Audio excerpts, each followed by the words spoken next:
Hi friends, இன்றைக்கான promo பார்த்துருப்பீங்கன்னு நான் நினைக்கிறேன். அதில் வந்து பார்த்தீங்கன்னா, விஜய் சேதுபதி சார் அந்த 4 பேர்கிட்ட வந்து என்ன கேட்குறாங்க அப்படின்னா, எக்ஸ் கண்டஸ்டன்ஸ் கிட்ட யாருக்கு நீங்கள் ஓட்டு கேட்பீங்க மக்கள்கிட்ட அப்படின்ற மாதிரி வந்து விஜய் சேதுபதி சார் கேட்குறாங்க. ஃபஸ்ட்டு வந்து பார்த்திங்கன்னா திவாகர் தான் எழுந்துக்கிறாரு. திவாகர் வந்து பார்த்திங்கன்னா சபரிக்கு கேட்குறாரு. சபரி வந்து ரொம்ப நல்ல மனுஷன், எல்லாருக்குமே ஹெல்ப் பண்ணுவார், ரொம்ப வந்து ஒரு அன்பு காட்டக்கூடிய ஒரு மனுஷன் அப்படின்ற மாதிரி நீங்கள் ஓட் பண்ணுறதா இருந்தால் சபரிக்கு ஓட் பண்ணுங்க அப்படின்னு சொல்லிட்டு திவாகர் சொல்லியிருப்பார். ரெண்டாவது பார்த்திங்கன்னா பிரவீன் வந்து விக்ரம்க்கு கேட்டிருப்பார். விக்ரம் வந்து ரொம்பவே நல்ல பர்சன் அவர்.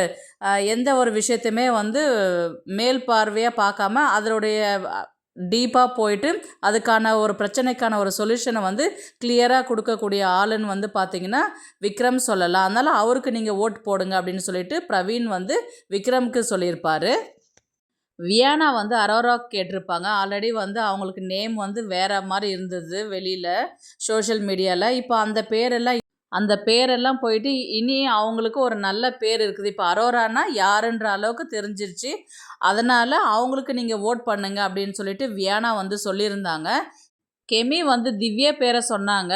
ரீசன் கெமி சொன்னதை வந்து ப்ரொமோவில் வந்து காமிக்கல. மொத்தம் இருக்கிற கண்டஸ்டன்ஸே 4 பேர் தான். அந்த 4 பேர்துமே காமிச்சிருக்கலாம்.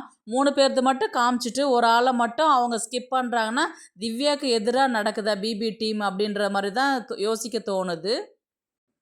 நேத்திக்கு நைட்டு கான்வர்சேஷன் வந்து எல்லாருமே வந்து ஹவுஸ்மேட்ஸ் வந்து எல்லாருமே பார்த்தீங்கன்னா திவ்யாவுக்கு தான் ஓட் பண்ணணும், நீ தான் ஃபஸ்ட்டு வரணும்னு சொன்னவங்க இப்போ எல்லாருமே வந்து அப்படியே மாற்றி பேசுகிறாங்க.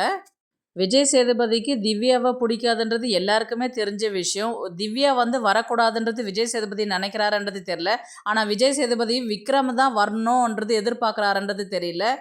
இந்த கருத்தை பற்றி உங்களுடைய ஒப்பீனியன் என்னன்றது எனக்கு ப்ளீஸ் கமெண்ட் பண்ணுங்கள். தேங்க்ஸ் ஃபார் வாட்சிங்.